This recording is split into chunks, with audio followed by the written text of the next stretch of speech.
ప్రేజలా దేవుని స్తోత్రం. క్రీస్తు దేవుని బిడ్డలారా, ప్రభువును మీ అందరికీ హృదయపూర్వక వందనాలు తెలియజేస్తున్నాను.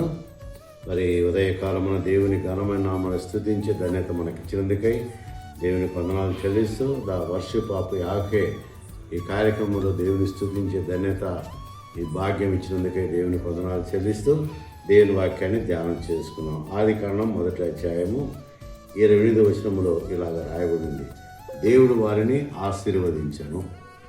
దేవుడు వారిని ఆశీర్వదించను. దేవుడి నోట వచ్చిన మొట్టమొదటి మాట ఆశీర్వాదం. ఎట్టనగా గమనించండి, దేవుడు ఎలాగా ఆశీర్వదించాడు అని చూస్తే, ఎట్టనగా మీరు ఫలించి అభివృద్ధి పొంది విస్తరించి భూమిని నిండించి దాన్ని లోపరుచుకునుడి. చూసారా, ఇది దేవుని యొక్క ఆశీర్వాదం. అందుకనే ఉదయకాలమున అరుణోదయ ఆశీర్వాదాలు పొందాలి మనం.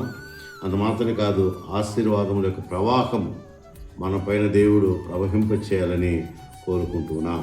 దేవుని గమనించండి, ఈ వాగ్దానము చాలా విలువైనది. ఎందుకంటే దేవుని యొక్క కార్యములు, ఆశ్చర్యాలు, దేవుని క్రియలు, అద్భుతాలని దేవుని మీద జ్ఞాపకం చేసుకుందాం.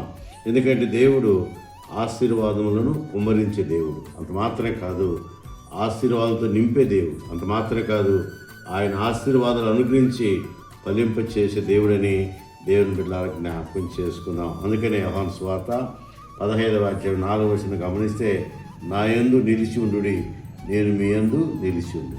నా యందు నిలిచి ఉండుడి, నేను మీ యందు నిలిచి ఉండు. ఆశీర్వాదాలు కావాలంటే మనం దేవునిలో నిలిచి ఉండాలి. దేవునిలో స్థిరంగా, బలంగా ఆయనలో మనం జీవించాలి. అప్పుడే ఆయన మన యందు ఉండి మనను ఆశీర్వదించే దేవుడని దేవుని బిడ్డలకు జ్ఞాపకం చేసుకుని. అందుకనే ద్రాక్షబల్లి తీగ ద్రాక్షబల్లిలో నిలిచి ఉంటేనే కానీ తనంతట తను ఎలాగా మరి ఫలించదో, మనం కూడా ప్రభు అయిన యేసుక్రీస్తునందు స్థిరమైన బలమైన నమ్మికతో జీవించగలిగితే దేవుడు మనకు కృపావరాలు, ఆశీర్వాదాలు కుమ్మరిస్తాడని దేవుని బిడ్డలకు జ్ఞాపకం చేస్తాం. అందుకనే దేవుని గమనించండి, మీరు బహుగా ఫలించటం వలన నా తండ్రి మహిమపరచబడునని లేఖనం చూస్తున్నాం.